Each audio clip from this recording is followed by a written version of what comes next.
Hello. Unfortunately, I'm on my mobile phone, so yeah, I wanted to be on my computer, but the technology didn't work. So here we are now.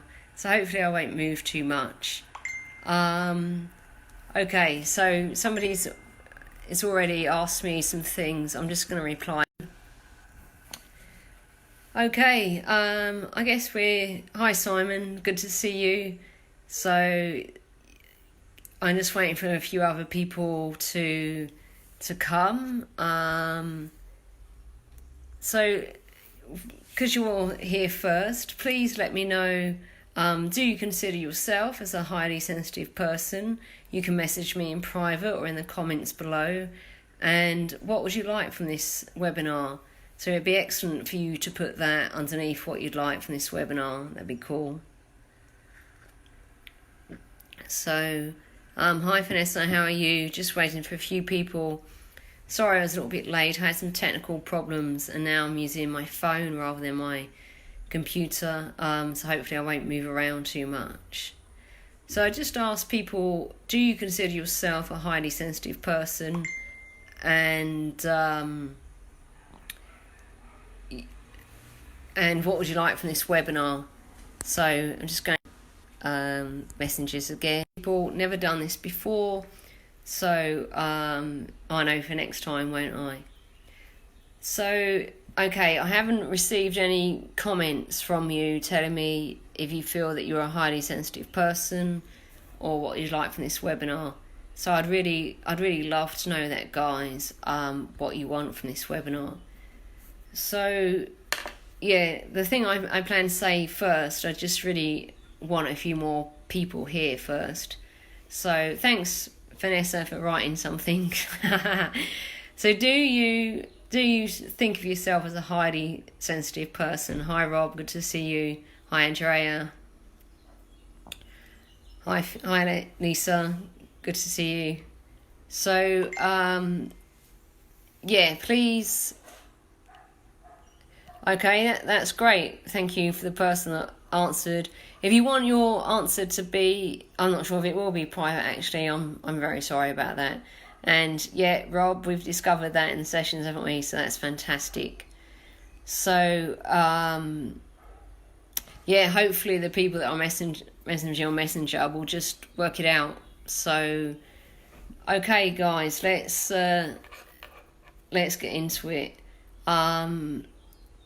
So most of you that are here, you know me, and you know that I work with energy. I'm an intuitive transformational life coach. I don't actually like that word, life coach, but I do help people turn their life around. So if you want to call me a life coach, then go ahead.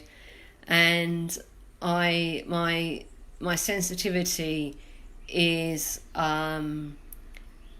really what brings my business alive. It's really what sets me apart from other psychologists, other coaches, other therapists. And I guess you have to see that to believe it. So what I really want to tell you, if there's nothing else you remember from this webinar, the thing that I really, really want you to know is that being highly sensitive, even though this might not feel like it sometimes, it's really a gift. It's a gift not only for you, but a gift for the whole world. It's what we need right now. You need, I need, the world needs. Because we feel things really deeply, right? We really do. And, you can call it intuitively, you can call it emotional, but we feel things really deeply and really intensely. And that makes us incredibly empathic to other people. And I mean empathic in a way that we can feel what other people are feeling. So we can literally stand in their shoes. You can't get, much more empathy than that. And there's a negative side of this as well. But just bear with me thinking positively for a while. So when you can feel things deeply, you can know when your loved ones are in trouble, and you can provide them with what they need before they even get themselves in trouble. Those you kids or animals or partners will understand what I mean by that. And you know, my dog, she does things every day that just makes me laugh, and I often think, would other people find it this funny? And it doesn't matter. The point is, I find it very funny. The point is, I feel a lot of love for her. Hi Alex, hi Fadia. And that, you know, it just puts a massive smile on my face. It brightens my day. I can leave the house really grumpy at 7:30 in the morning, especially in the winter. And then, you know, she does something funny, it touches my heart, then that's it, I'm set for the day. It's amazing. Or looking at the mountain, looking at the sunset, you know, even looking at pictures of mountain sunsets. You know, we feel things so deeply. We can use records, we can use all kinds of things. Hi, Fraina. So, yeah, if there's one thing I want you to remember from this webinar, and I'll go into it a little bit more later, is being highly sensitive is a gift. It really is. And once you start to see it that way and feel it that way and think of it that way, then the thinking probably has to come first. Then you'll see that your life will change. And maybe people here that have done coaching with me already can testify to that as soon as they see their highly sensitive person that they are as a gift rather than a curse, their life changes. So I've got notes, just a few. So, you know, everything I'm saying on this webinar is my own experience and the experience I've had in the last 10 years of being an intuitive transformational coach. Thank you, Rob, for saying definitely, because now he sees himself, you know, he sees his sensitivity as a gift rather than a curse. And his life has changed so much. Hi, Greg. Hi, Julia. Great to have you. Thank you so much for coming. Thank you, everyone, for coming. So in the last 10 years as an intuitive transformational coach, I have seen in myself and in other people the same traits again and again and again.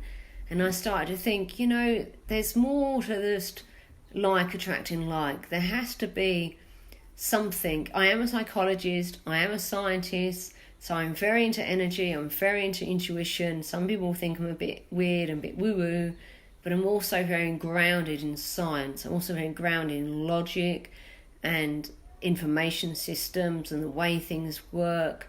You know, I find everything like that fascinating. So I started to research, well, okay, what is going on for me and what is going on for other people? And Lisa says, yes, now I've seen my highly sensitive person as a gift with help from you. Thanks, Lisa, that's brilliant. And something else that I wanted to say is some people see themselves as being highly sensitive and they're happy with that. And some people are not happy with that and they want another label. So what I mean by thinking about it as a gift is if you just start with being okay with how you are, just be okay with how you are, just be okay with how life is. And that doesn't mean you're going to be less motivated or not motivated, or you're going to sit on the couch like a couch potato.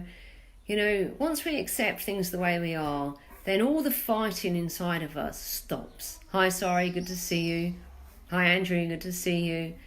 All the fighting, you know what I mean? If you're a highly sensitive person, you know, even if you're not, you're probably going to relate to this, but highly sensitive people are going to relate to this a lot. Often there's a conflict going on internally, and, you know, the conflict is basically the highly sensitive part of us having a conflict, an issue with the other part of us. And the other part of us is basically saying, you shouldn't feel like that. You're overly emotional. Why do you have to be so sensitive? It doesn't affect other people. God, rah! You're familiar with this sound, I'm sure you are. You're familiar with this voice going around and around in your head. But that is just what other people have told you. Honestly, take a look at your own life. I bet that's what other people's told you, and you're now believing in it. But I say this with much, much love and with deep honesty, that you can carry on fighting that conflict. You can carry on believing that you need to be like other people, or you can just, with a big smile on your face, you can take life as it comes. You can take your emotions, your feelings as they come. And I'm not belittling them. Honestly, I'm not. But if you can just, and I'm going to talk more about feelings and emotions in a moment, if you can just be with things the way that they are, then you're really going to feel deep in your heart that everything is good. Now, give me comments, people, interact with me. I want you to get a lot out of this, okay? So interact with me, tell me what you think. For the people that just turned up, do you consider yourself being a highly sensitive person? Do you know people in your life that are a highly sensitive person? Why are you on the webinar? What do you want to get out of it? Because come on, guys, I want to give you as much value as possible. So interact with me, let me know, and I can answer all your questions, or as much as I can. So Rob is saying, I'm so happy at being me since we started. So everyone probably thinks I'm paying Rob by now. But honestly, it's been wonderful seeing him change. And he's only had 5 sessions and he's changed so much. So, if anyone that knows him on this webinar, if you want to comment, say it's bullshit or say it's right, then, go ahead. And I'm sorry if I every now and then swear, but in my experience, that's also part of being a highly sensitive person, because we feel things deeply and we get excited and we get sad and we get all kinds of feelings and woo, that's what it's about. I've completely accepted who I am, and by doing that, I don't read energy in secret anymore, behind closed doors, because that's what I used to do. And I used to read energy, and I still do, to be absolutely honest and vulnerable with you. If I feel really, really scared, I will just read energy. People feel really scared. So let me just say this. When we feel fear, we act on it straight away. I'm saying we act on it. We have no choice. We have nothing else that tells us any different. I wasn't prepared to use my phone, so you're going to see more of my house while I go and get my charger. So this is really embarrassing, but I didn't mean to use my phone. I meant to use my computer, but the technology wouldn't work. So here we are. So I'm going to put my face really close to it, because honestly, I really don't want you to see in the state of my kitchen. So what's really important is that when we feel fear, we just act on it, and we just create whatever's needed to happen. So you've probably seen on Facebook, you've probably seen that people in fear have amazing strength. They can just, they can lift up cars because their child is underneath it. They somehow, I remember seeing this video on YouTube, and I looked it up to make sure that it was the truth, that this guy literally stopped a car. Like, honestly, he stopped a car from hitting him. And it really amazed me that he had the strength, he had the power to do this, and it was genuine. It was a genuine thing, because it was actually on a science. It was in a science paper, and somehow it ended up on YouTube, and it was amazing. This guy literally stopped a car. So what I want you to get from that, I don't care if you believe me or not, if that the guy stopped the car, but what I really care about is that if you're in fear, you just respond. That means you just act in the moment. There's no thinking, there's no if, buts or maybes. You just completely, sorry about this guys, trying to plug my phone in. You just completely respond in the moment. So there we are, we're all plugged in now. So I'm going to sit on the floor now because that's just the way everything's working. So here you are. So here's one example of how I'm with my highly sensitive being. Of course there's some emotion going on in the background, but I'm not my emotions. The most important thing to me right now is I'm here with you. I'm hopefully giving you value, and that's all that matters. And the fact that I'm sitting on the floor and I've had to walk around my house looking for my charger. Hey, it's life, isn't it? Things go wrong. So let's get back to the webinar. So I just had a wonderful comment by Andrew, and Andrew said, I don't know, Rob, but I know how much you've helped Harry, his son, and his life has turned around. Although he sometimes still has blips. But Harry had, sorry, I wish I didn't say his name again. He had OCD, obsessive compulsive disorder. And I worked with this boy on working with his energy and working with his unconscious mind, which I'm going to talk about a little bit as well. And that was it. His OCD was about 80% better in one treatment. And the last session we had, we spoke about his being highly sensitive, and he totally got it. And then straight after the session, his dog went missing, and this boy was able to go, well, yeah, these feelings I've got, totally normal, totally part of who I am. But if I worry about it and I overthink it and I add things to it and I add suffering to it through my overthinking of it, then I'm just going to suffer more and I'm not going to get my dog back any quicker. And he was totally cool with it. Now that's awesome. And that's what I was talking about the conflict. We have conflict inside of us. It just is what it is. It's part of being human. But do you listen to it? Do you remunerate on it? Do you think about it more and more and more? Do you add more emotions to it? Do you add more shit from the past? Do you add anxiety about the future to it? Or do you just, this is the way it is right now. It'll be gone in a moment. And it honestly will be if you just sit with it. So I'm jumping around a bit, guys. Partly because I was a little bit embarrassed about running around the house looking for my mobile phone charger. But what I'm trying to say to you is that feelings are in the moment. They're about the moment.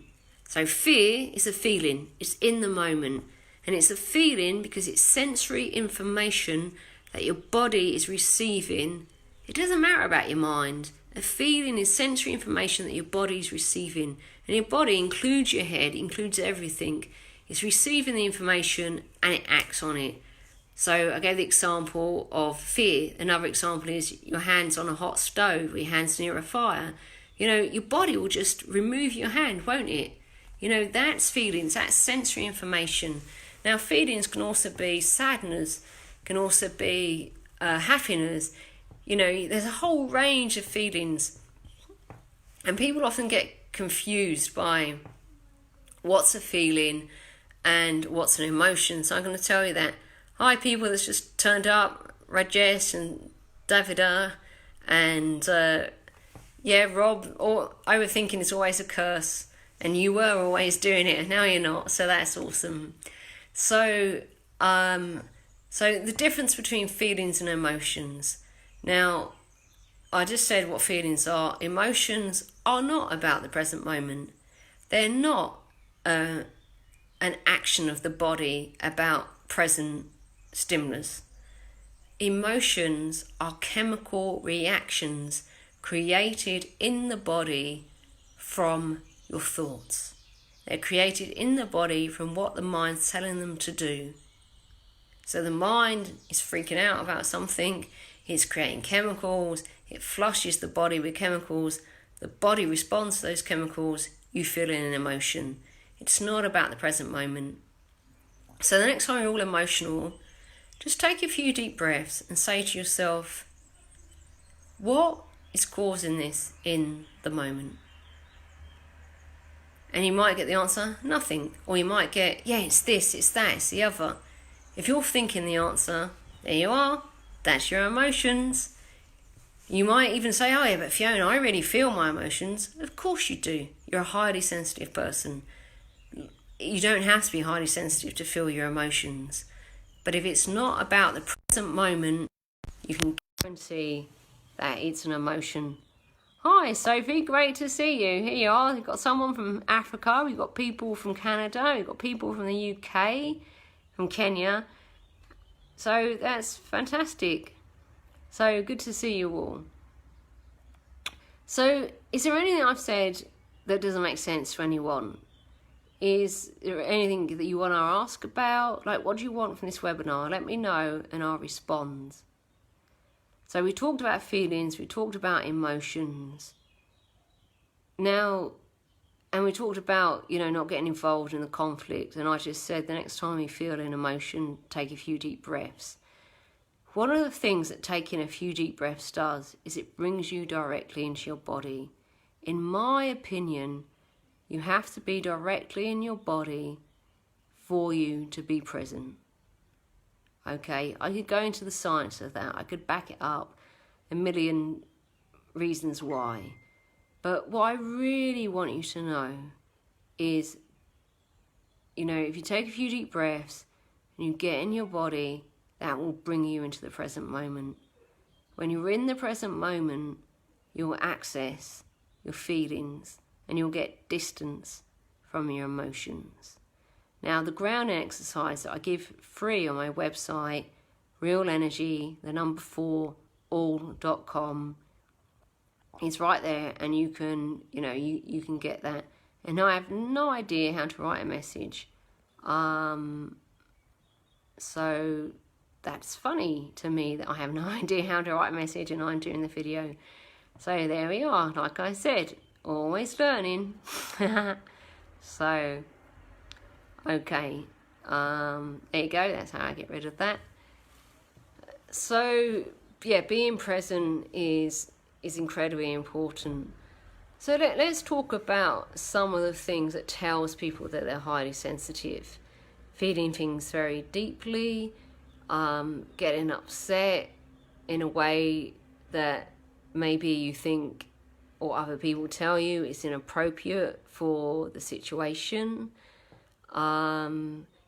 Just knowing what someone else is feeling at the time, walking into a room and just knowing, oh, the atmosphere is not good in here, or walking into someone's home and it seems pleasant enough, but you know that they've just been arguing. So, people respond to me, does this make sense to you? And again, you don't have to be a highly sensitive person to know these things. But if you are, then you know that they happen a lot. So another thing, being highly sensitive, is that generally our boundaries are not very good. And what I mean by that is we're so used to feeling other people's feelings that, maybe at some point we forget that they're other people's. Maybe we didn't learn that in the first place. Maybe we didn't know that in the first place. Maybe we just think that everything we feel is our own. Well, it's not. If you're a highly sensitive person, you're probably feeling everybody else way more than you're feeling you. And that can lead you to even cut off your own emotions. So you might be on this webinar thinking, I'm not a highly emotional person. I hardly ever have emotions. Well, if you hardly ever have emotions, then that probably means that you've cut them off. So have you cut them off due to stress? Have you cut them off due to anxiety? Have you cut them off because feeling was way too much for you? What happened, guys? So come on, give me some more information. So let me tell you a little bit about my own story. when I was, as far as long as I can remember, I've been able to feel other people's emotions, and I've known that they're their emotions. So I was very, very lucky that I knew what was my emotions and I knew what other people's emotions, and I knew that some emotions were other people's and whose they were as well. The downside of that is that because I was a child, I couldn't, thank you Vanessa, saying it's very interesting, I couldn't, I didn't know that it wasn't the right thing to say to somebody. Like, so I used to say to people, so hold on, why are you behaving like you're happy when you're sad? Or why are you pretending to be sad when you're actually happy? And I didn't understand that people disliked me for that. I had no idea. I didn't know that other people not only did not feel other people's emotions, but a lot of people weren't even in touch with their own. And when I mean emotions now, I'm using the word feelings, so sorry. So people didn't know what they really felt inside of them. They were acting out their emotions, but a lot of people didn't really know what they felt inside of them. So remember, emotions are to do with thoughts, they're not in the present moment. Feelings are in the present moment. Again, just remembering that is going to help sort out your life in a big way. So when I got to school age and started going to school, I got on with everybody, I helped everybody, and that was fine in infant school. But in middle school, it was a bit more difficult. You know, I started to notice that people manipulate. They don't only hide their own feelings, but they also try and pull on your emotions and manipulate you into doing something. And yeah, that happened quite a lot to me. So high school was a challenge for me. And unfortunately, sometimes I didn't act on my feelings like I normally did. Sometimes I reacted to my emotions. So when I act on my feelings, I might cry in front of somebody. I might tell them that, you know, I don't understand what they're saying right now, and I'm hurt by it. It's not their fault, but I'm hurt by it, and would they mind explaining themselves? But at school, I wasn't like that. I'd react to my emotions. So sometimes I would end up hitting somebody, and I'm small, and I was even smaller at school. At school, I was 4'11", and unfortunately, I knocked a few people out by punching them. I'm not proud of the fact. I'm just telling you this because I understand what it's like to feel things really deeply and try really hard managing them, and then you can't manage anymore and you react and you act out. You know, you don't act on a feeling, you act out an emotion. And again, just knowing the difference between those two things is going to help you absolutely amazing. So I even turned off, I managed to turn off my highly sensitive being at some point, and that's exactly what happened. Is I turned it off, and life was rubbish. You know, it was like life went from this technicolor amazing life to this black and white, boring, mundane rubbish. Like, seriously, I was 13 and my parents just thought I was going through a hormonal stage. But I knew what I was doing. I was deliberately changing what I felt to try and be like other people. Because, you know, at that age, you want to be like everybody else. And then I just realised that just wasn't me. I just didn't like being like everyone else. I liked being me. And I started to grasp that, really, I'm not capable of being somebody else. I'm only capable of being me. And you know, that's a real universal truth. And I don't think I've fully embodied that until, to be honest with you, in the last 2 years, I've really embodied that. And what that means is I'm really happy being me. Faults and all, you know, because we all have them. But I take responsibility for my faults, and I show people my love. I show people my feelings, because that's who I am, and I don't want to be anybody else. You know, I want to be who I am. And does it suck sometimes really being hurt by something? Yes, of course it does. But when I remind myself that it's my choice to be really hurt by it, it's my choice to believe in my emotions, it's my choice to take something personally, because as a highly sensitive person, we take things personally. Everybody does, but we tend to do it more. And then, and then we believe in it, we act on it, and it could all be rubbish that you've made up in your head. So, please ask people, just say to them, what do they mean? Have an open conversation, really connect with people and ask them what's going on. So come on, guys, give me some questions. Let me know what you want. And, then I can respond. So, as an adult, it took me quite some time to realise that I'm still managing my emotions. And when I became very conscious that I was managing my emotions, I became more interested in the difference between feeling and emotions. Now, some of you are here and you have my book, The Key to Awareness. And The Key to Awareness says that thoughts and emotions and feelings all come at the same time. Well, I've now learned that they don't. And I learned what I said about feelings and emotions. So, you've heard that, and we all live and learn. But as I keep saying, it makes a huge difference in your life when you realise that you make up your emotions and your feelings are more real. They're more about what's actually happening in the present moment. So hi Lou, it's great to have you here. Please share if you think you're a highly sensitive person or not, and what you'd like to get from this webinar, and I'd love to respond. So Rob says, if I make a mistake or do get emotional, I am now saying to myself, well, that's me, that's who I am.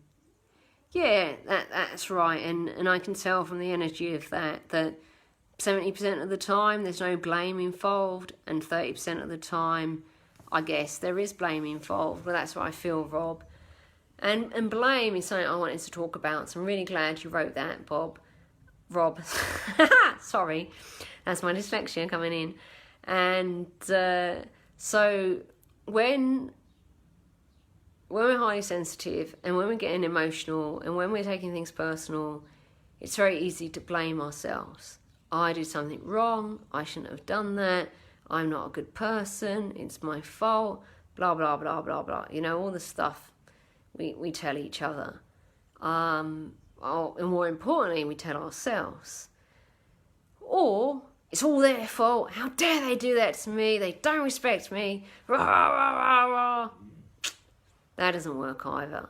So blame, honestly guys, this might sound a bit harsh, but blame is not taking responsibility. Blame is deflecting responsibility onto someone else. And if you're blaming yourself, you are still deflecting responsibility. Because when you're blaming yourself, I say this with love, I'm sorry it's going to sound harsh, but there's no other way to say it. When you're blaming yourself, you're playing a victim. You're playing a victim to your past story that you tell yourself about yourself. And because it's in the past, then it's emotion. Or if it's in the future, it's emotion. Because feelings are right here, right now. If someone does something and it hurts, and it's okay to feel that. It's okay to cry. It's okay to respond however you respond. But be honest with yourself. Don't go into blame, because that is just shutting yourself down. It's shutting your high sensitivity down, and it's basically coming up with excuses. So, right, I'm just going to go, there's a few questions now, so that's fantastic. So Lisa says, luckily my work with you has answered lots of my questions, but it's great to have a recap. Well, that's fantastic, Lisa, and please ask anything that you want to know that's new. And thanks, Lou. I think you are a highly sensitive person too, in a very good way. And how brilliant I can talk about creativity, because I think we're incredibly creative as highly sensitive people, and I know you are, Lou, way more than I am. Well, in a different way anyway. So Andrea says, Fiona, how often do you experience people, not clients, refusing to accept their own emotions when confronted with that? Well, I tend not to confront people with their emotions unless they are my clients and they're asking me to. But I think what you're asking is, how often do I see people refusing to accept their own emotions? A lot. I'm afraid to say I would guess 90% of the time, if not higher. So let me know what your experience is, Andrea. And Alexia said, and I hope I said your name right, sorry. I thought emotions were more physical, while feelings are more cerebral. That emotions occurred below the level of conscious thought.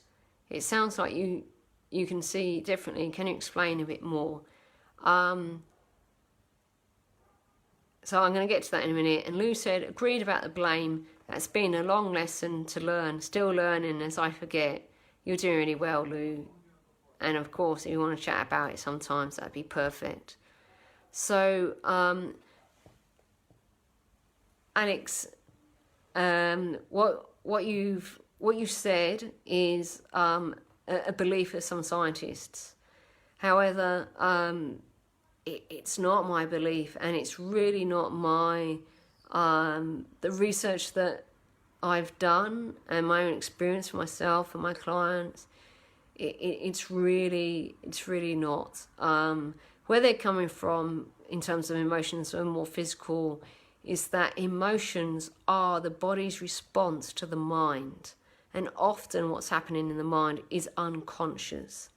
So, but we still have unconscious thoughts. Now that's getting a bit complicated, but we do. It's the thoughts that we have in our head that we're not aware of, the unconscious ones, that are motivating us most of the time, are driving the ship most of the time. I'll give you an example, a brief example. You're driving home, you park your car, and you get out of the car and you think, oh shit, I didn't go to the shop, I didn't get anything for dinner. And then you're like, well, I didn't even see the shop. And you've drove all the way home, and you've not been conscious of your driving at all. You've been thinking about maybe dinner, maybe what just happened at work, maybe something else. But you're not present, you're not in the moment, you're in your head thinking about other things, and you're not conscious at all. Now, the things you're thinking about, your body will be having emotions too.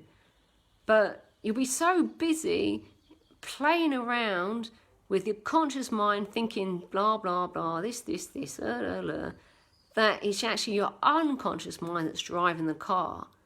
Now, yes, that is dangerous. But the reason why our unconscious mind can drive a car is driving a car comes from our procedural memory. Our procedural memory is a procedure that's in our brain. We've got a schema, we've got a procedure that's in the brain. Driving a car, I know how to do that. I can do that unconsciously. Having sex, I know how to do that. I can do it unconsciously.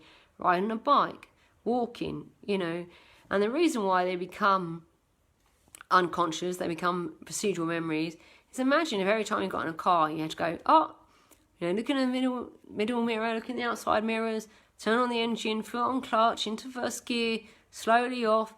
It will take, you remember how it was learning to drive. It took ages. But now, you get in the car, bang, you're gone, You turn on the radio. Often we think about where we're going or what we're doing. But become present. Think about where you're going. So emotions are honestly about what you're thinking, consciously or unconsciously. That's why they say they're physical. Now, feelings are not cerebral. Feelings are real. So maybe some scientists mean cerebral as in they're real. They're part of the automatic nervous system. They're part of the sensory system, as I explained at the beginning. So check it out. Think more about it. We can have a conversation about it. So, okay, so Andrea agrees with me that she sees that 90% of the time, 90% of people are just not in touch with their emotions. So Alex is nodding along. Okay. So the thoughts creating the emotions are largely unconscious and to do with conditioning. That's absolutely correct. While feelings are more moment-to-moment response. Absolutely. Yep. And you know, yeah, let's leave it like that. I could get even more complicated, but this is about being a highly sensitive person. So I'm going to have a look at my notes. They're now on my table. So there's other things that I wanted to cover. So just one last thing about emotions. Stop taking them so seriously. Stop taking yourself so seriously. Like, honestly, when you really get to grasp of what I've been saying on this webinar, you can just smile at yourself. You know, you're going to feel things intensely. You're a highly sensitive person. And when you become present, you can just ask yourself, is this, whatever it is, sadness, grief, fear, is it in the moment? The chances are it's not. The chances are it's an emotion. The chances are you're thinking about something. So just take your thoughts, take your emotions, even your feelings, just take it all less seriously, and life will be a lot more joyful. Hi Vanessa, good to see you. She's another Vanessa. So,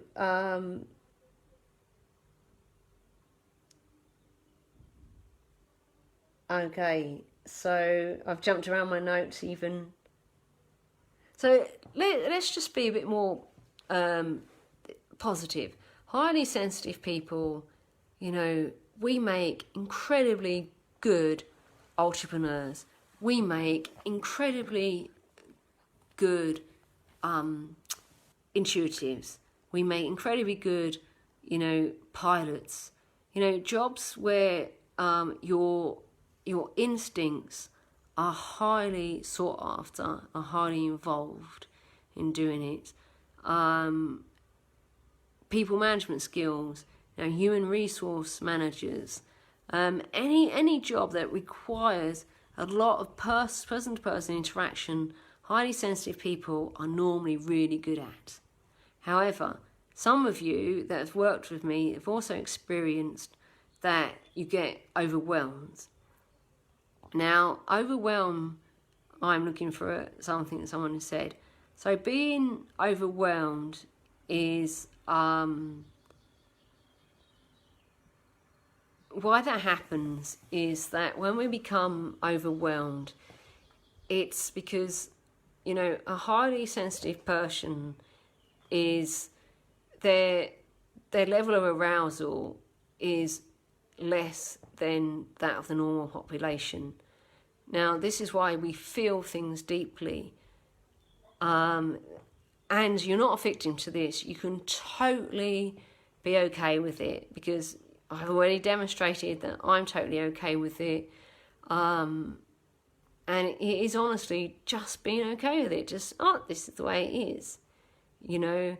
And yeah, people say to me, well, Fiona, you know, you live in the beautiful countryside. You don't put up with all the crap that goes on in the city. Well, yeah, I do live in the beautiful countryside.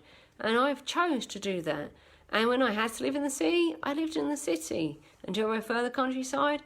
Yes, I do. So I'm just taking responsibility for what I like, what's best for me. And I've designed my life around being the way that I am. Because why else would I do it any different way? It doesn't make sense to me that you would do it a different way. You do something you think you have to rather than what you want to. And yeah, do I have to sometimes do things that I don't want to? Of course I do. Because I live in this world the way it is, and I need money. But I've designed my life where I do what I do best, and I love doing it, and that's what's really important to me. And you can do the same, because like Lou, that's who I wanted to respond to. You know, being highly creative and being highly sensitive. You know, being highly sensitive, you're naturally highly creative. Like, it's no coincidence that a lot of famous artists and artists in general are depressed people. There's a lot of famous artists that have killed themselves through their depression, and they get depressed because of their high sensitivity and not understanding the way other people are operating in the world, because they're not operating how they do. They're not operating with their sensitivity. But, you know, come on, guys, be positive about this. You know, you're creative, you have this amazing inner world going on, you have all these thoughts and ideas and feelings and emotions, and boy, that is the basis of creativity. That is the basis of art. Come on, you artists on here, Lou and Fadia, you know, comment. You know about this more than I do. But what I know is that with my creativity, I get so into it that that's it. I lose track of time, I lose track of everything else, and I just love it. And my senses are on, you know, on fire in a really glorious way, and I'm just so happy.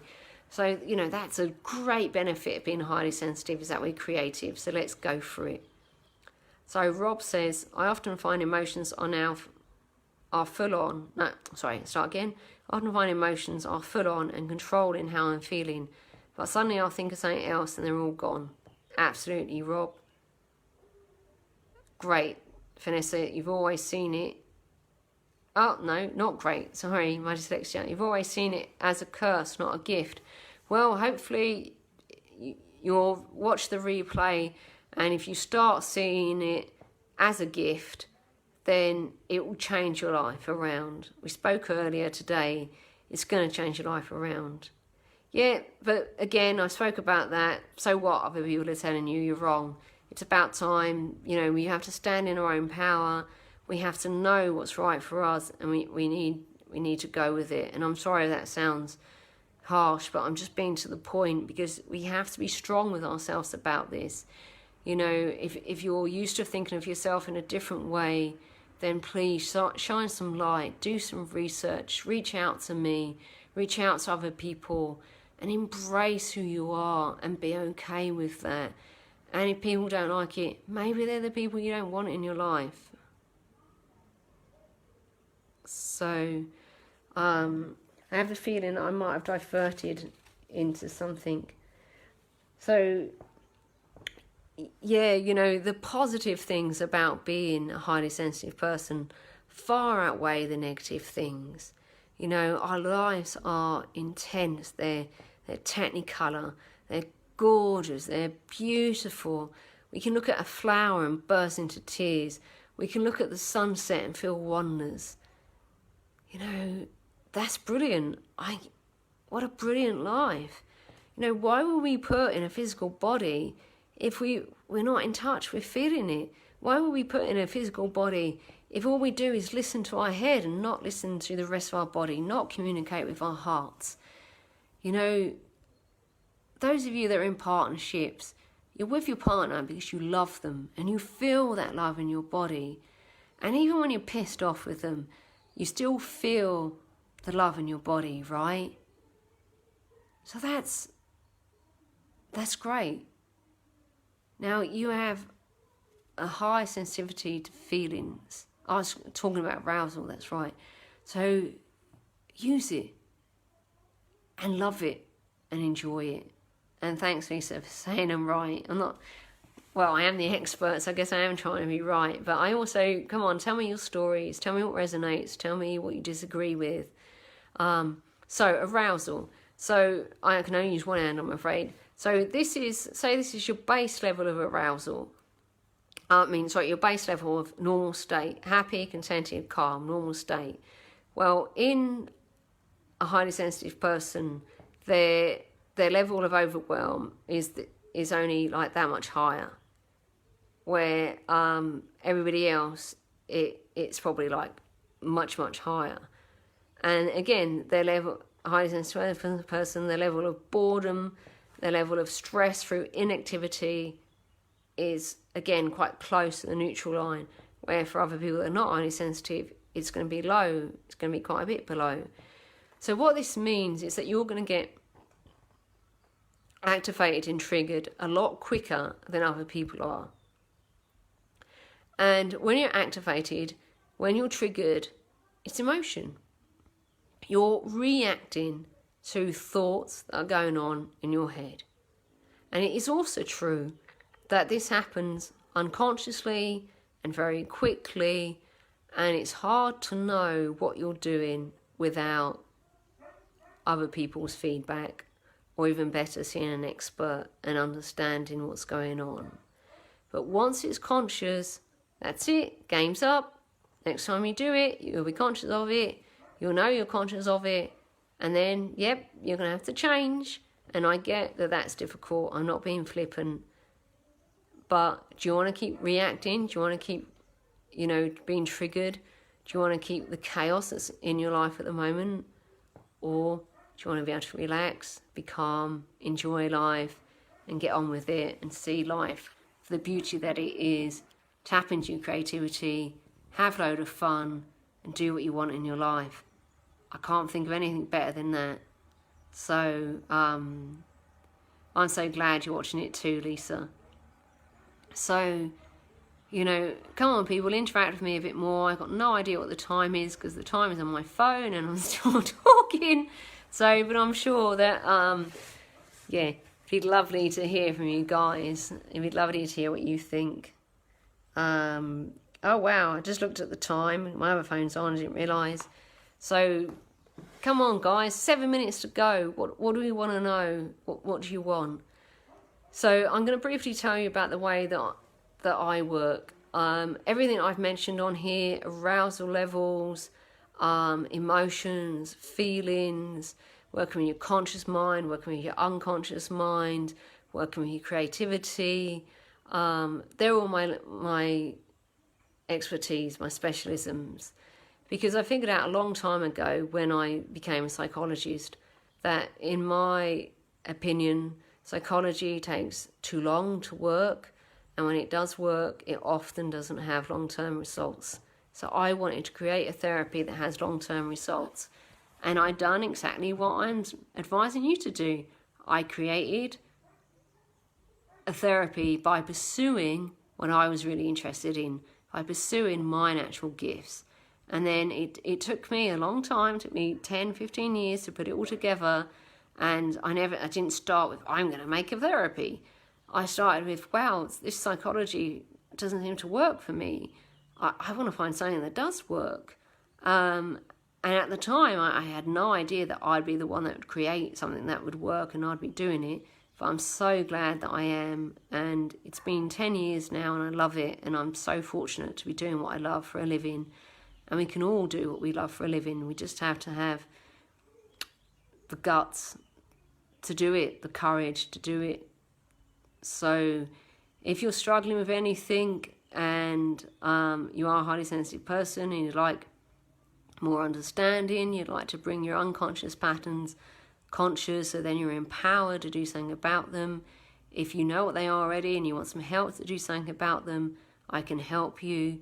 I work with all of you, and the most important thing is I work with your energy, because working with the energy is the quickest way to change the unconscious programming that goes on in your head. I'll say that again. Working with energy is the quickest way to change the unconscious programming and the unconscious conditioning. And yeah, there's people, you've heard the testimonials on here, there's loads of testimonials on my website. What I do works. I love to do it. I'd love to help you do it. If you want to work with me, respond to this, and we set up a call and we have a chat about how, a bit more in depth, a bit more personal about what's happening for you, what I do. If we're a match, if I can help you, I would absolutely love to. If you're not on my database yet, please sign into my website, and you'll get 4 free audios and everything else. If for some reason that doesn't work, because lately I've changed my website, then just ping me a message on Facebook or email me, and I'll send them to you. I'll do it for you, but I'm hoping it's working. Thank you so much. So yeah, Rob and Lisa both say in their own way that they know I have long-term results in such an amazing short time, and Lisa vouches for me, and I'm going red because I'm a little bit embarrassed. I told you I'm a highly sensitive person, I feel things deeply, and it's blinking hot sitting on the floor in Portugal. So